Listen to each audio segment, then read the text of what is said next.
I studied the aerial photographs spread across the metal table between us, trying to make sense of what I was looking at.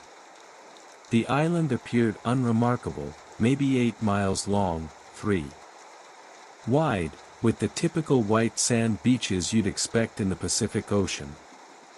Dense jungle covered most of the interior, broken only by a few clearings and what looked like limestone cliffs on the eastern side. Looks peaceful enough, I told him, though something about the images nagged at me. The shadows seemed too uniform, the vegetation too dense. Dr. Adrian Vale adjusted his wire-rimmed glasses and pulled another photograph from his manila folder. The Japanese occupied it for approximately 6 months in 1942. Then they abandoned it completely. Tactical withdrawal. That is what we initially assumed. Vale, fingers drummed against the table. But their evacuation was unusual. They left behind significant equipment. Weapons, even food supplies.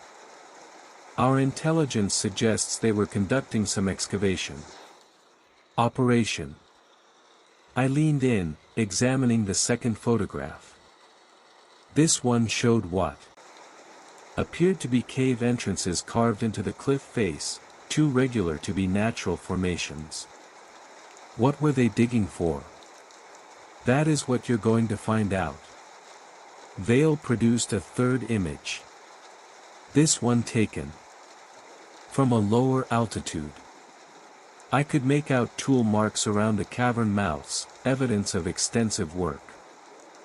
We suspect they were searching for mineral deposits, possibly rare earth elements that could prove valuable for our weapons development programs. The way he murmured it made my skin crawl. Vale had the look of a man who spent his days in laboratories, not someone who understood what it meant to send 50 soldiers into unknown territory. His hands were soft, uncalloused. Academic. What's the tactical situation? I asked quietly. Any Japanese forces remaining? None. The island has been uninhabited since their withdrawal. Vale hesitated, then added, recent. Reconnaissance flights confirm no human activity. Recent. How recent? 3 weeks ago. High altitude photography only. He gathered the images into a neat stack. Your mission is straightforward, Captain. Establish a forward operating base, investigate the cavern system, and extract samples of any unusual geological formations you discover. I picked up the team roster he'd placed beside the photographs. 50 names, most of them unfamiliar. These men are from different units across the Pacific Ocean. Why not use an established company? Operational. Security. We needed soldiers without existing relationships that might compromise mission integrity. That was military speak for something, though I couldn't figure out what. I scanned the names again. Sergeant Ward I knew by reputation. Solid, reliable. The rest were corporals and privates, most barely out of training. None of these men have cave experience. I observed.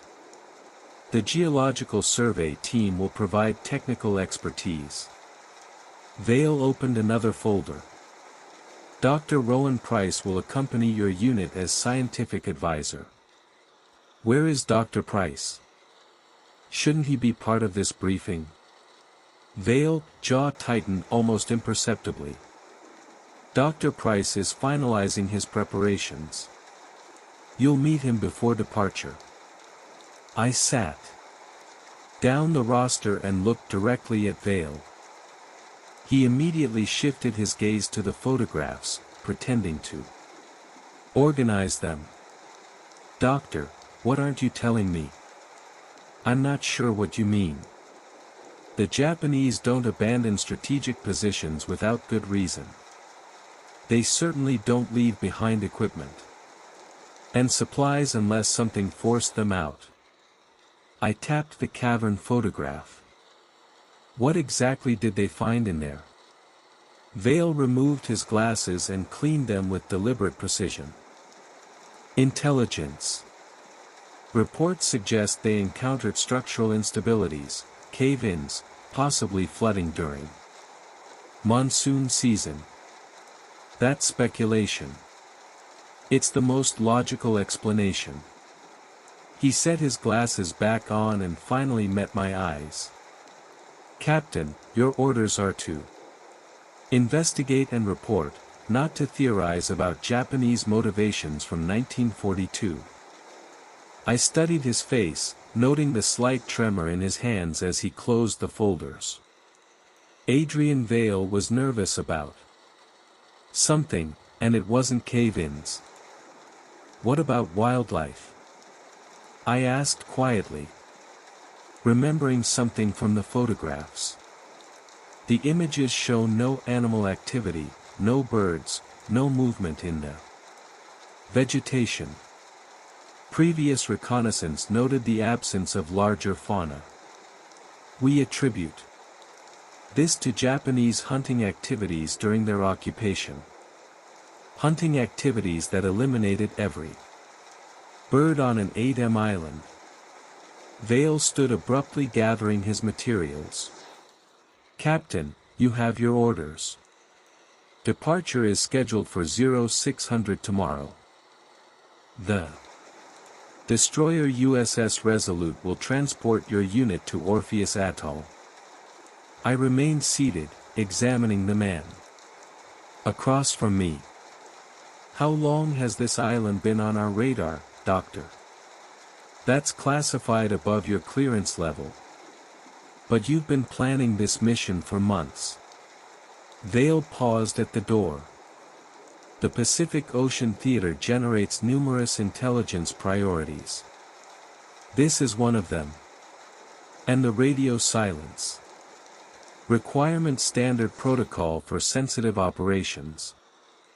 He opened the door then turned back. "Captain, I want to be clear about something.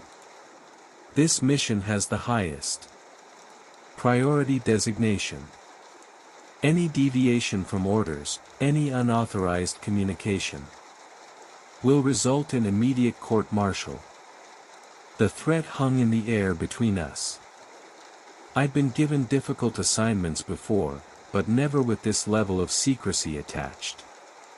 "Understood." Vale nodded and left, his footsteps echoing down the corridor.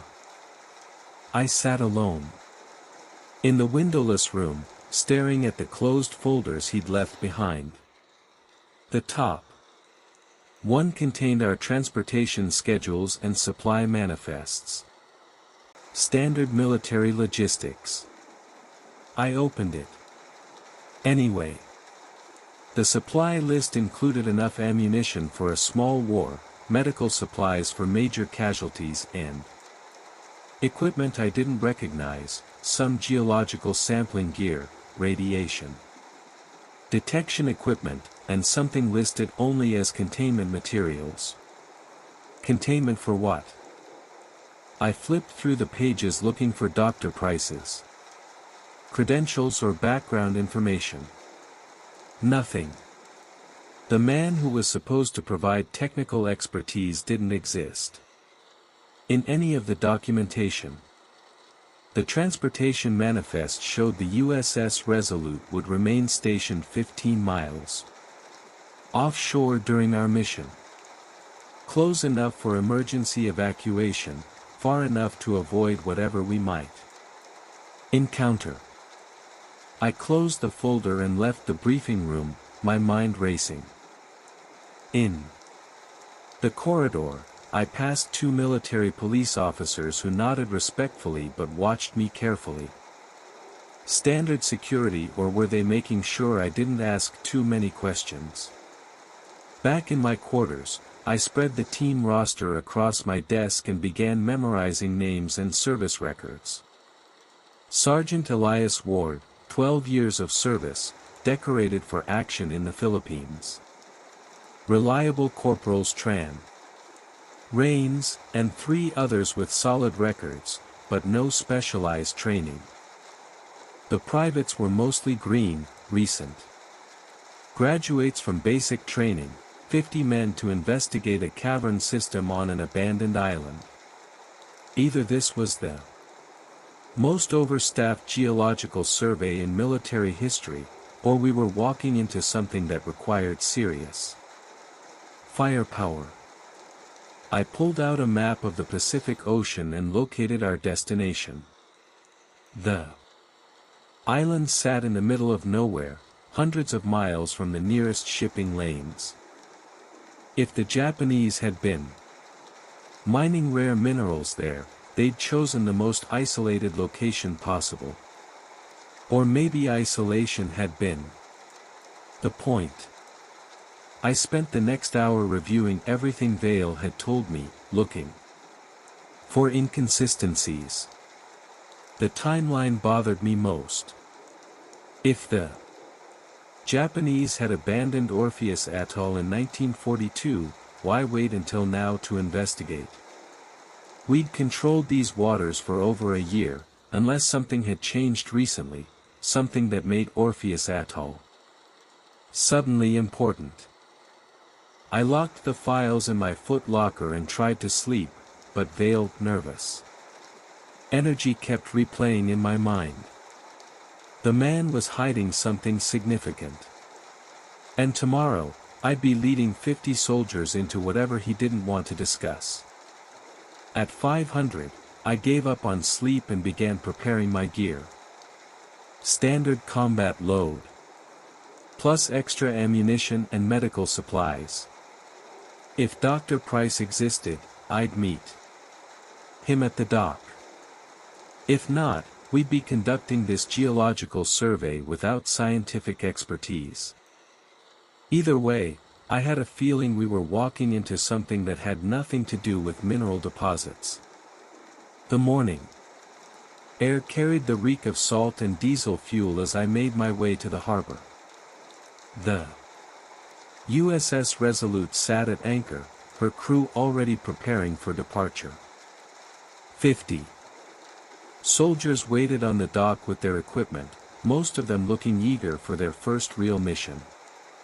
I found Sergeant Ward checking supply manifests with characteristic efficiency. Morning, Sergeant. Any sign of Dr. Webb? Ward looked up from his clipboard. No, sir. Received word he'll meet us at Orpheus Atoll. Meet us how? We're the only transport. Didn't say, Captain. Orders came through an hour ago. I studied the destroyer's profile against the dawn sky. Whatever we were sailing toward, we'd be facing it without the scientific advisor who was supposed to guide our mission. Maybe that had been the plan all along. 2 days later, I stood on the destroyer's deck, watching Orpheus Atoll grow larger. Through morning haze, the limestone cliffs Vale had shown me in the photographs rose from dark water like broken teeth, exactly as advertised.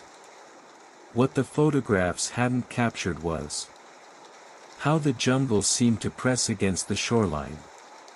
Dark green vegetation so thick it looked solid. Landing craft. Ready, Captain. Sergeant Ward appeared beside me, clipboard in hand. First wave can take 20 men plus equipment. I gave a brief nod, still examining Orpheus Atoll. Something felt wrong, though I couldn't pinpoint what. The water had turned from deep blue to pale green as we approached, and the air carried no smell of vegetation or salt spray. Nothing. Get the men loaded, Sergeant. I want to be on the beach in 30 minutes. The landing went smoothly enough. Our boats scraped against white sand while the men jumped out and began hauling equipment toward the Trian. I was the last off. My boots hitting the beach. As Private Noah Butler jogged up to me. "Sir, we've got the radio equipment secured," but he paused a beat, tilting his head like he was listening for something. "There's no insects here." "What do you mean?" "No mosquitoes, no flies, nothing. I grew up in Louisiana. Swamps where you can't breathe without swallowing bugs. This place should be crawling with them." I glanced around the beach. Noah was right. No buzzing, no movement in the air except the gentle breeze. Even the waves seemed muted, lapping against the shore without the usual crash and hiss. "Maybe the Japanese cleared them out," I told him. Though that made no sense. How do you clear out every insect on an 8-mile island? Before I could answer, Sam's voice carried across the beach. "Captain, need you over here." I found him standing at the edge of the jungle with 3 other men, all staring into the vegetation. The trees formed a wall of green so dense I couldn't see more than a few feet inside.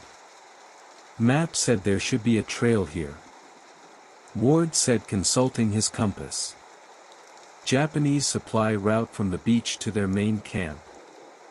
I pulled out my own map and checked the coordinates. We were in the right spot, but the jungle showed no signs of human passage, not even animal trails. "We'll cut our own path," I made the call. "Get the machetes distributed. I want a clearing for the helicopter landing zone first. Then we'll work on the route inland." The men spread out along the beach, establishing our base camp with military efficiency. Tents went up in neat rows. Supply caches were organized, and a perimeter was marked. But I noticed they kept glancing toward the jungle, and several rubbed their temples like they were fighting headaches. Private Ian Murphy approached me while I was reviewing the topographical charts. "Captain, the water collection detail found a stream about 50 yards inland." But what? No animal tracks around it. No birds coming to drink. It's like nothing lives in there. I folded the map and looked over the jungle wall. In Louisiana, Noah would hear gators, birds, insects, frogs. In the Philippines, you'd have monkeys chattering, and exotic bird calls. Here, the silence was so complete it felt unnatural. Maybe the Japanese were more thorough than we thought, I told him, hunting, trapping, whatever they needed for food. Murphy didn't look convinced, but he gave a short nod and returned to his duties. By evening, we had a functional camp established. The helicopter landing zone was cleared, supply lines organized, and defensive positions marked. I gathered the men around a central fire pit for the mission briefing. "Tomorrow we move inland," I announced, spreading the topographical chart where everyone could see it. "The Cavern system is approximately 3 miles northeast, elevation gain of 800 feet. We'll establish a forward camp here." I pointed to a spot marked on the map. "Then proceed with the geological survey." Corporal Leon Tran raised his hand. "Sir, What exactly are we looking for in these caves? Mineral samples, evidence of Japanese excavation activities, anything that might explain their sudden withdrawal. I kept my voice steady, though veiled evasion still bothered me. The scientific team will provide specific guidance when we reach the site. What scientific team? Sergeant Ward asked. Dr. Price never showed up. He'll meet us at the objective. The lie came easily. But I caught Noah watching me with those alert brown eyes. The kid had good instincts. Private Alex Ford shifted uncomfortably. Captain, I've been fighting a headache since we landed. So have half the men. Could be something in the air here. I glanced around the circle. Several soldiers were indeed rubbing their temples or squinting like the firelight hurt their eyes. Probably dehydration. Make sure everyone drinks plenty of water tonight. It's not dehydration, Noah said quietly. I can feel it too. Like something's watching us. A few men chuckled nervously, but I noticed others nodding in agreement. The jungle pressed close around our small circle of light. And the silence beyond our camp felt heavy, expectant. Get some rest, I ordered. We move out at 800, Ward. Set the watch rotation. 4-hour shifts, 2 men per post. As the men dispersed to their tents, I walked the perimeter alone. The ocean stretched endlessly behind us. Dark water reflecting scattered stars ahead. The jungle waited like a black wall. No night sounds emerged from the vegetation. No owls, no insects, no rustling of small animals. I found Noah sitting on a supply crate near the tree, staring into the darkness. Can't sleep either? I asked quietly. Something's wrong with this place, Captain. He didn't look at me, kept watching. The jungle. I've spent my whole life in swamp country. You learn to read the signs. What sounds mean danger? What silence means trouble? This isn't natural quiet. This is everything hiding. Hiding from what? That is what scares me. Noah finally turned toward me. What could clear out all the big animals, all the birds, every insect? What makes a whole ecosystem disappear? I didn't have an answer. The Japanese had been here 6 months, long enough to hunt extensively. But Noah was right. You don't eliminate every living thing on an island through normal activities. Get some sleep, Private. Tomorrow's going to be a long day. I continued my circuit of the camp, checking on the sentries. Both guards reported the same thing. Complete silence from the jungle. No movement, no sounds, the gentle wash of waves against the beach and the occasional snap of our campfire. Back in my tent, I spread the maps across my cot and studied tomorrow's route. The path looked straightforward on paper, but the jungle's density would slow us down. What should be a 3-hour hike might take twice that long.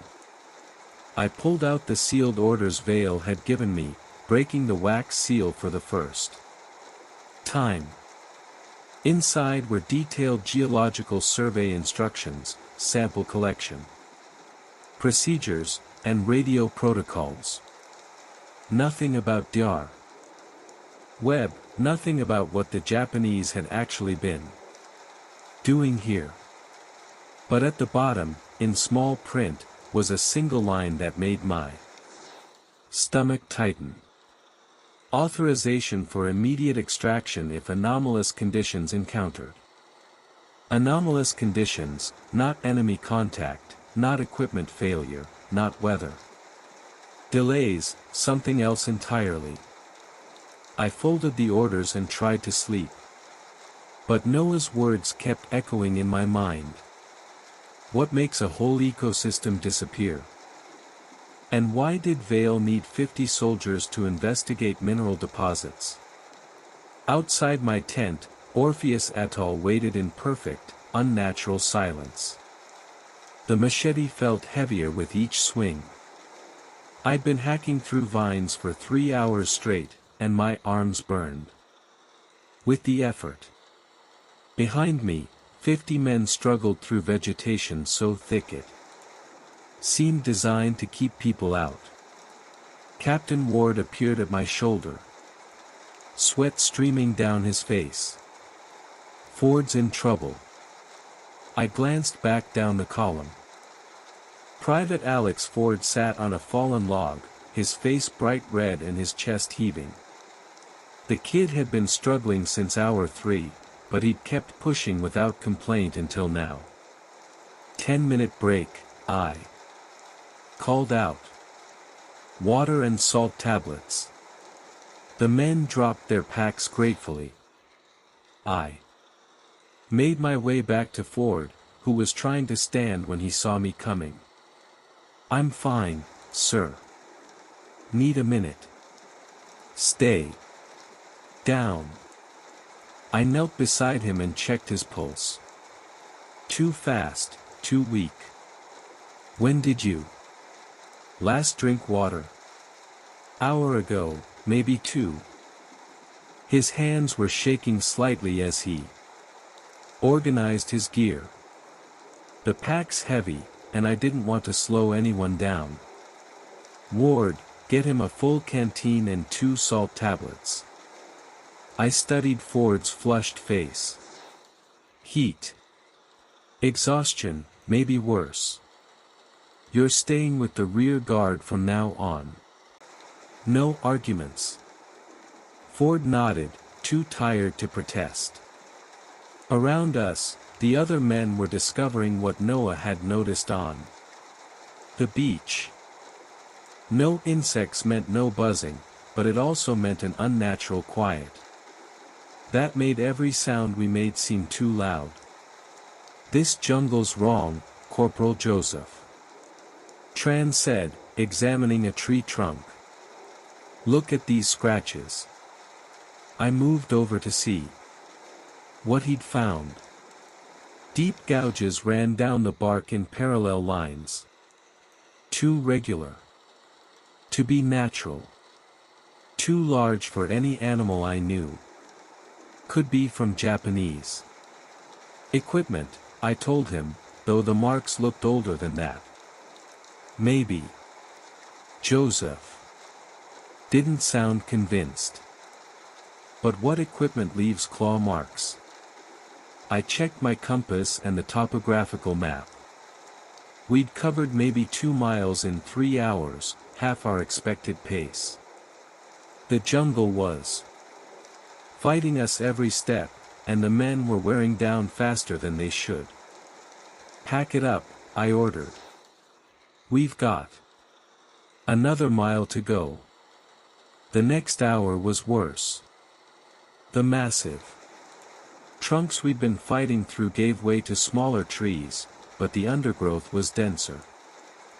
Vines tangled around our ankles, thorns caught our uniforms, and the humidity made breathing feel like work. Private Daniel Murphy had been making jokes for the first few hours, but even he'd gone quiet. Noah kept looking over his shoulder like something was following us. The map said there should be animal trails, but we hadn't seen so much as a deer path. Captain, Corporal Peter Rains called from the front. I can see the cliffs.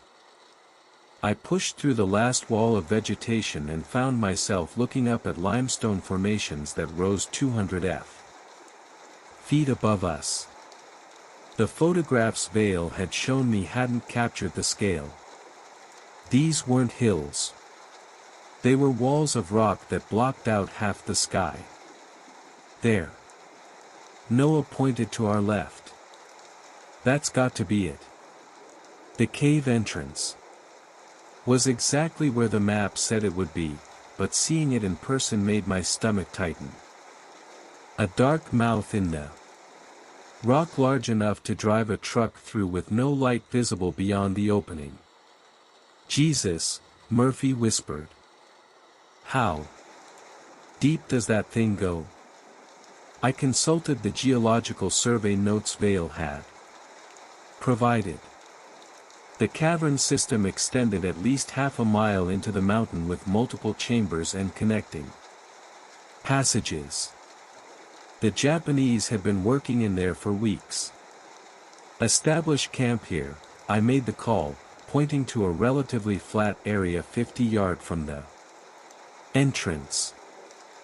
I want a clear line of sight to that opening, but far enough back that we're not sitting in its mouth. The men moved with practiced efficiency, but I noticed they kept glancing toward the cavern.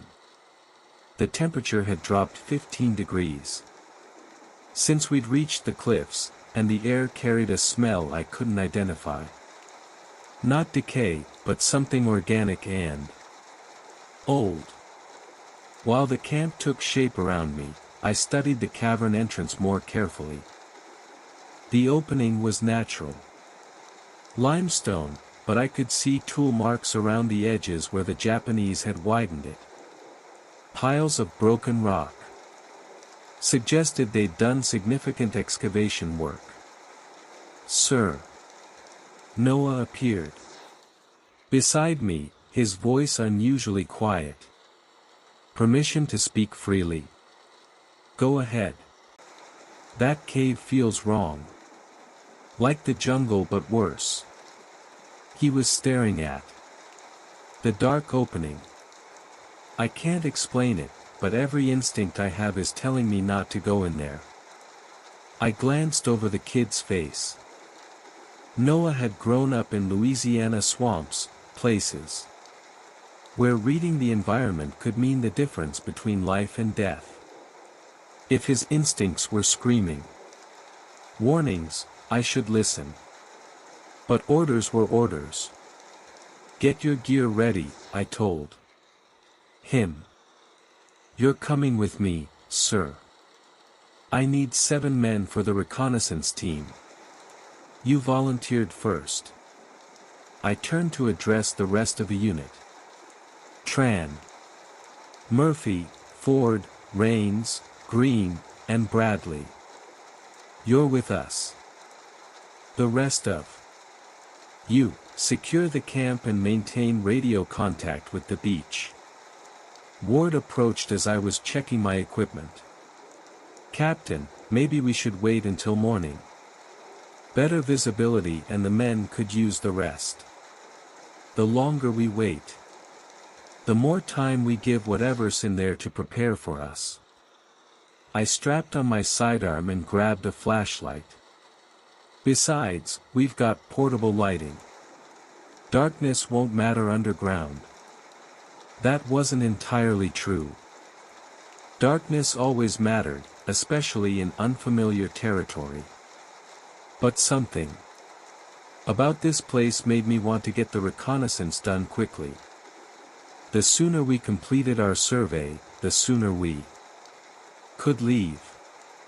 I gathered my team at the cavern entrance. 7 men, all carrying flashlights, rope, and sidearms. Standard cave exploration gear, though. None of us had specialized training for underground work. Stay close, watch your footing, and don't touch anything unless I tell you to, I instructed. We're looking for evidence of Japanese excavation, geological samples, and anything that might explain why they Abandon this place. The cave mouth yawned before us, a perfect circle of darkness that seemed to swallow our flashlight beams. The air coming from inside was cooler than the jungle, but it carried that same organic smell, stronger now, almost overwhelming. Ready? I asked quietly. The men nodded, though I could see tension in their faces. Noah was right. Something about this place felt wrong, but we had a mission to complete. I stepped into the darkness, my flashlight beam revealing smooth limestone walls that stretched beyond its reach.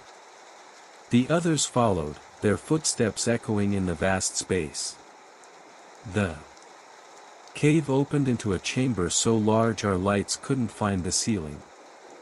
Multiple passages branched off in different directions, each one disappearing into black depths. The Japanese had been busy. I could see evidence of their work everywhere. Tool marks on the walls, piles of excavated stone, even some abandoned equipment. Which way, Captain? Tran asked, his voice echoing strangely in the space. I consulted my compass and the cavern survey. Notes. The largest passage headed northeast, deeper into the mountain. That's where the geological samples were supposed to be. This way. I led them toward the main tunnel, which sloped downward at a steep angle. Watch your step. The floor is uneven. 20 minutes into the descent, Tran stopped suddenly. Captain, look at this. He was shining his light on the wall, illuminating scratches carved into the limestone. Japanese characters etched deep into the stone. Can anyone read this? I asked quietly. The men shook their heads. The writing looked hurried, desperate, even. Some characters were carved so deep they'd taken chunks out of the rock. Carry on, I made the call. Document everything, but don't stop unless you find something critical. The tunnel continued downward, and the air grew thicker with each step. Our flashlight beams seemed weaker here, barely penetrating the darkness ahead. The organic smell was stronger, too, making my eyes water. Captain Noah's voice was barely a whisper. Do you hear that? I stopped and listened. At first, nothing. Then faintly something that might have been breathing. Slow, rhythmic, coming from deeper in the tunnel. Probably air circulation, I told him, though I didn't believe it. Caves create all kinds of acoustic effects. We pressed on, but the sound grew louder. Definitely breathing, but too deep and too slow for any animal I knew. The men were getting nervous. I could see it in how they held their weapons, how they kept looking over their shoulders. There, Murphy's light found something ahead. Is that a body? I moved forward. Carefully, my beam revealing a figure slumped against the tunnel wall. A Japanese soldier still wearing his uniform, his rifle clutched in his hands. The man's face was turned toward us, eyes wide open, mouth frozen in what looked like a scream. Check for wounds, I ordered, though I stayed back. Something about the corpse bothered me beyond the obvious. Tran knelt beside the body, his light playing over the soldier's uniform. No bullet holes, no cuts, no obvious cause of death. Heart attack, Rain suggested. Fear can kill a man. Maybe. But the Soldier's face was contorted in absolute terror, eyes so wide they looked ready to burst from their sockets. Whatever he'd seen in his final moments had scared him literally to death. "Sir." Noah was backing away from the body. "We should go now." "Why?" "Look at his eyes. Look at them." I directed my flashlight at the dead soldier's face. The eyes were wide with terror. But there was something else. They were tracking our movement, following our lights as we advanced around the body. That was impossible. The man was clearly dead. No pulse, no breathing, skin cold and waxy. But those eyes definitely moved, watching us with an intelligence that made my skin crawl. "Everyone back to the entrance," I ordered. "Slow and steady. No running." We retreated up the tunnel, but I could feel those eyes following us until we rounded the first bend. The breathing sound continued, growing louder as we climbed toward the surface. When we finally emerged into daylight, the men were shaking. Noah immediately walked to the edge of camp and vomited. The others stood in a tight group, unwilling to turn their backs on the cavern entrance. "What exactly did we see in there?" Murphy asked. I didn't have an answer. Dead men don't track movement with their eyes. But I'd seen it, too. And so had everyone else. "Establish a perimeter around the cavern," I made the call. "No one approaches that entrance without my direct order." As the men dispersed to their duties, I found myself staring at the dark opening. Something was wrong with this place. Like Noah had said, the Japanese soldier had died of fear. But fear of what? And why did I have the feeling that whatever killed him was still down there, waiting for us to come back? The smell hit us like walking into a slaughterhouse. I pressed my sleeve against my nose, but it didn't help. The stench of death and something else, something sweet and rotten, filled the tunnel ahead. "Jesus Christ, Murphy!" whispered behind me. My flashlight beam found the first body 20 feet into the cavern. A Japanese soldier lay sprawled against the wall, his uniform torn and stained dark. Then I saw the second one. And the third. "How many are there?" Tran asked, his voice muffled through his shirt. I swept my light across the chamber, counting. Dozens of them scattered across the stone floor like broken dolls. Some were intact, others weren't. Arms separated from torsos, legs twisted at impossible angles, heads turned backward on their necks. They tore each other apart, Rains said, kneeling beside the nearest corpse. "Look at the knife positions. These wounds are self-inflicted." He was right. The soldier's own bayonet protruded from his chest, driven in at an angle only possible if he'd done it himself. His face was frozen in the same expression of absolute terror I'd seen on the first body. Joseph stumbled to the side of the tunnel and vomited. The sound echoed off the stone walls, mixing with the steady breathing that seemed to come from deeper in the cavern. "We need to pull out," Noah said, backing toward the entrance. "Now." "Not yet." I forced myself to move deeper into the chamber, stepping carefully around the bodies. "We need to document this. Find out what happened here." Murphy started laughing. It began as nervous chuckling, but quickly escalated into hysterical giggles that bounced off the stone walls. The sound was wrong. Too high-pitched, like a child's laughter coming from a grown man's throat. I slapped him across the face. The laughter stopped immediately. Get control of yourself, Private. Murphy touched his cheek, his eyes wide and unfocused. Sorry, sir. It's they're all smiling. I glanced back at the bodies. He was right. Despite the terror in their eyes, every corpse wore the same twisted grin, as if they'd found something amusing in their final moments.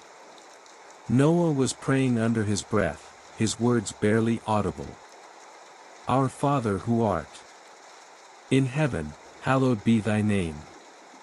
Captain Tran's voice was steady, but I could hear the strain underneath. Found something. He was crouched beside a body near the far wall, holding a leather journal. The cover was stained with blood, but the pages were intact. Japanese writing, he murmured, flipping through it. But look at this. The early entries were neat, precise characters arranged in orderly columns. But as the pages progressed, the writing became increasingly erratic. Characters sprawled across the page in wild patterns, some carved so deep they'd torn through the paper. The final entries weren't writing at all, scratches and symbols that hurt to look at. There are drawings, too, TR said, showing me a page covered in sketches, dark shapes with too many angles, figures that seemed to move when I wasn't looking directly at them. What were they trying to draw? I took the journal and flipped to the last entry. The page was covered in the same symbol, repeated over and over until the paper was black with ink. A circle with lines radiating outward like a child's drawing of the sun. But looking at it made my eyes water and my head pound. Keep it, I made the call, handing the journal back to Tran. We'll have someone translate it later. The tunnel continued, descending beyond the chamber of bodies. My compass spun wildly here, unable to find magnetic north. The geological survey note said the main excavation site was another H100 red yard deeper. Sir, Ford said, grabbing my arm. Please, we've seen enough. Let's go back. His hand was shaking and sweat poured down his face despite the cold air. The kid was barely holding it together. Orders are orders, Private. We complete the survey. But those bodies are dead.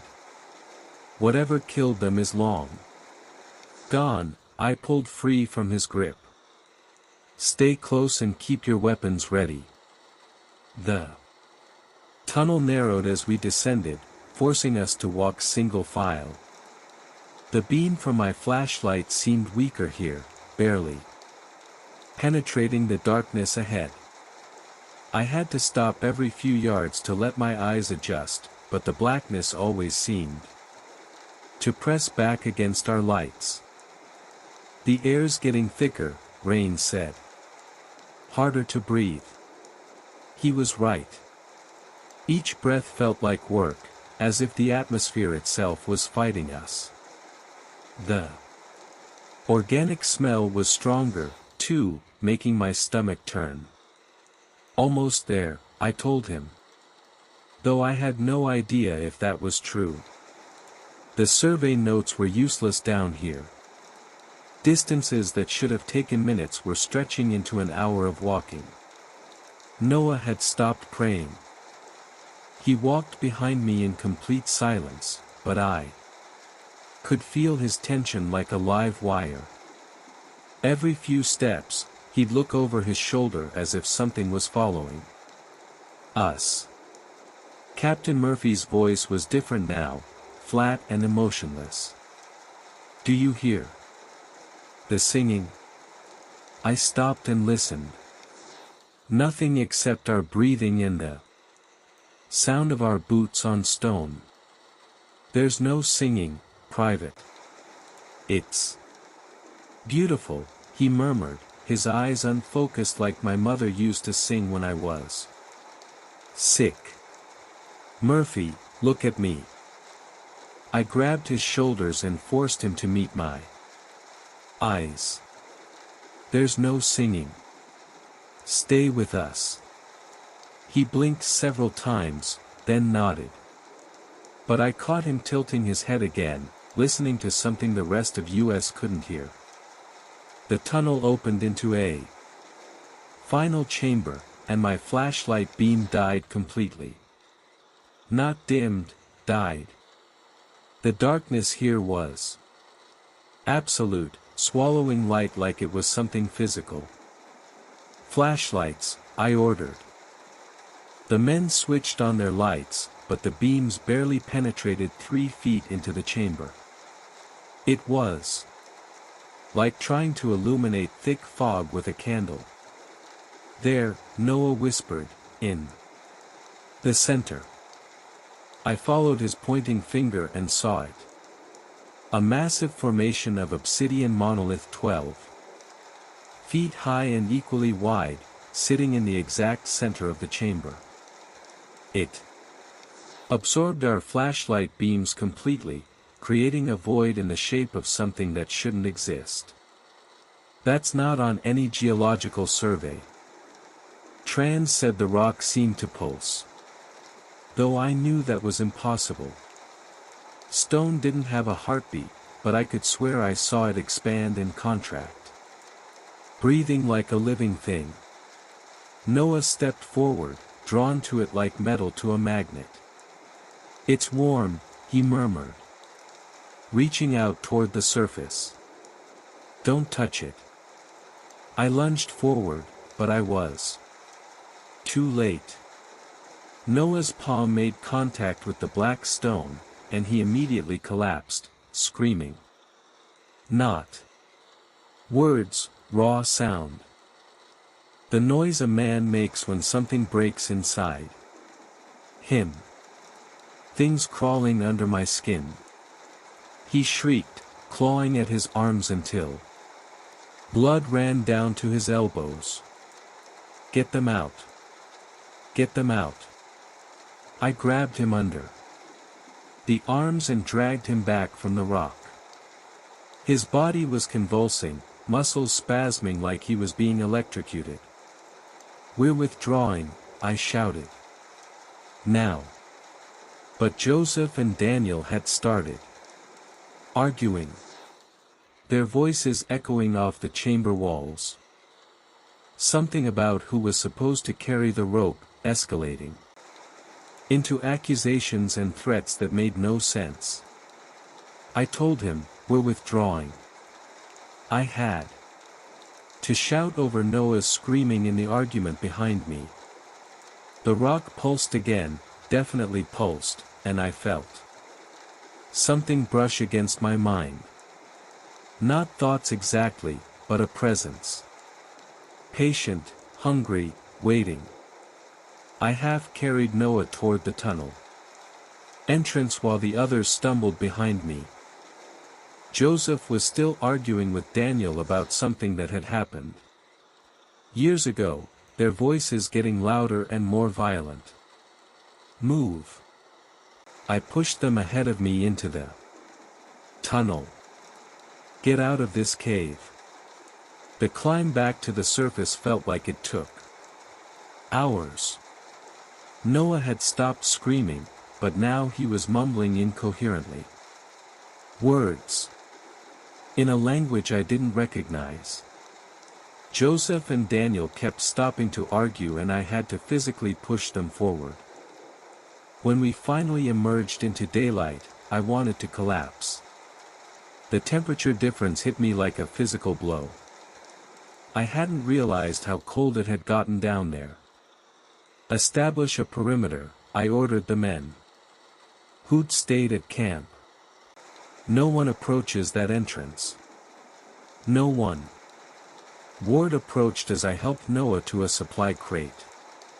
Captain, what happened down there? You've been gone 4 hours. 4 hours? It had felt like 20 minutes. I checked my watch. 1900 hours. We'd entered the cavern at 1500. Get the radio, I told him. I need to contact base. Command. Sir, the radio's been acting up since you went underground. Nothing but static. I glanced back at the cavern entrance. The darkness seemed deeper now, more solid. And I could swear I heard something echoing from inside. Not the breathing this time, but something that might have been singing. Murphy was right. It did sound like a lullaby. The screaming started before I reached the camp perimeter. I broke into a run, crashing through the undergrowth with Tran and Murphy behind me. The forward camp came into view as private. Ortiz drove his bayonet into Corporal Carter Wells' stomach. Stand down, I shouted, but Ortiz didn't even look up. He twisted the blade and Carter Wells collapsed, blood spreading across his uniform. 3 other soldiers stood in a loose circle around the fight, watching with blank expressions. No shock, no attempt to intervene, empty stares like they were observing something mildly interesting. I tackled Ortiz. Before he could strike again, he went down hard, but immediately started clawing at my face with his fingernails. His eyes were completely dilated, pupils so wide I couldn't see any iris. Help me! I yelled to the watching soldiers. None of them moved. They kept staring, with those same vacant expressions. Tran grabbed Ortiz's arms while I pinned his legs. The private was stronger than he should have been, fighting with desperate intensity that took both of us to control. Where's Sergeant Ward? I demanded. One of the watching soldiers, Private Darren Collins, pointed toward the supply tent without speaking. His finger was bleeding from the nail down like he'd been scratching at something. I left Tran to handle Ortiz and ran to the tent. The canvas walls were shredded from the inside. Long tears that looked like claw marks. Through the largest hole, I could see Ward crouched in the corner with his rifle pointed at the entrance. Ward, it's Captain Keene. Don't come in here. His voice was strained. The trees are moving. They're getting closer. I glanced around. The camp.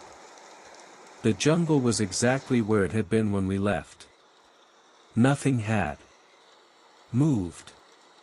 Sergeant, I need you to come out. We have wounded men. You can't see them because you haven't been watching long enough. Ward's rifle barrel tracked back and forth across the tent opening. But I've been here for hours. They move when you're not looking directly at them. Behind me, Noah suddenly dropped to the ground, his body convulsing. Foam bubbled from his mouth and his back arched so severely I thought his spine might snap. Get him on his side, I ordered Murphy. But the private was backing away from Noah like he was contagious. I rolled Noah myself, keeping his airway clear while his muscles spasmed. His eyes had rolled back, showing only white, and he was making sounds that weren't quite words. A gunshot cracked across the camp. I spun around to see Private Nolan Green falling backward, his rifle still smoking. Half his head was gone. Blood and brain matter sprayed across the supply crates behind him. The sound broke whatever spell had held the other men. Suddenly, everyone was moving at once, some running toward the cavern. Others fleeing into the jungle, a few standing in place and screaming. "Form up!" I shouted. "Everyone form up! On me!" Nobody listened. Private Ford was already 20 yards away, crashing through the undergrowth toward the limestone cliffs. 2 others followed him, ignoring my orders to stop. Joseph appeared beside me, but when I grabbed his arm to get his attention, he spun around and sank his teeth into my shoulder. The pain was immediate and sharp. He bit down like an animal trying to tear flesh. I drove my elbow into his ribs and he released me, stumbling backward. Blood ran down my arm where his teeth had broken skin. "Joseph, what the hell?" He wasn't listening. His eyes had the same dilated look as Ortiz. And he was making a low, growling sound in his throat. From the direction of the cave came more screaming, not fear this time. Something worse. The sounds people make when they're being torn apart. I glanced around the camp and counted heads. 12 men still visible, but half of them were clearly losing their minds. Daniel sat cross-legged near the fire. Pitt, methodically pulling out his own teeth with a pair of pliers. Each tooth came free with a wet pop, and he'd examined it carefully before dropping it into a growing pile beside him. William had stripped completely naked and was using his own blood to draw symbols in the dirt. The patterns hurt to look at. Twisted shapes that seemed to move when I wasn't focusing directly on them. "We're withdrawing," I announced. "Right now. Everyone who can walk, grab your gear." Sam's voice came from inside the shredded tent. "Can't leave. They'll follow us. The trees will follow us." I tore open the tent flap and found him pressed against the far wall, rifle still aimed at shadows. His face was pale and slick with sweat. "Sergeant, we're abandoning this position." "That's an order." "You don't understand." He kept his rifle trained on the tent opening. "I've been watching them for 3 hours. Every time I look away and look back, they're closer. Another foot, maybe 2. They're hunting us." I grabbed his arm and physically hauled him to his feet. I poured myself a drink and tried not to think about what that might mean for the rest of the world. "Keen, this is Midway Station. Confirm your status. 11 survivors out of 50. Medical emergency. We need extraction now." "Copy that, Captain. Helicopters en route. ETA 36 hours. 36 hours. I glanced back at my men and wondered how many would still be alive by then. "Understood. Guess we'll maim. Lot of things in this war. Try me." But before I could respond, the MP sergeant leaned forward. "No discussing the mission, sir. Orders from Colonel Russell."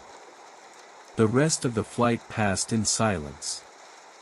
I watched Simons continue his desperate attempt to reach the window, his fingernails Why whiskey and my doubts. 5 days later, I was reading the morning paper when I found the follow-up article buried on page 6. Pacific Ocean atomic test successful, the headline proclaimed. The piece was even briefer than the first, just 3 paragraphs confirming that the military had. Jesus. I heard about your court-martial. Glad they dropped the charges. Thanks, Tommy. Listen, I need a favor. Can you get me reconnaissance photos of that atomic test, the one they conducted last week? There was a pause. That's classified material, Doug. I'm not asking for weapons data. His reflection. I need to check something, I told Ward, then jogged back to where I'd hidden my personal gear. The emergency radio was still there, tucked inside my pack. Military protocol said to use it only for life-threatening situations. I figured this qualified. I switched to TH. I'd left behind was running toward the jungle, but Ward tackled him before he reached the trees. Let me go, the soldier shrieked. She's calling my name. My mother's calling. I recognized him now. Private Carter Wells. The same Carter Wells who'd been stabbed by Ortiz back at camp. If you love chilling horror stories and eerie mysteries, you're in the right place. Subscribe now, turn on notifications, and join us every week for a new descent into darkness. Your next nightmare is just one click away.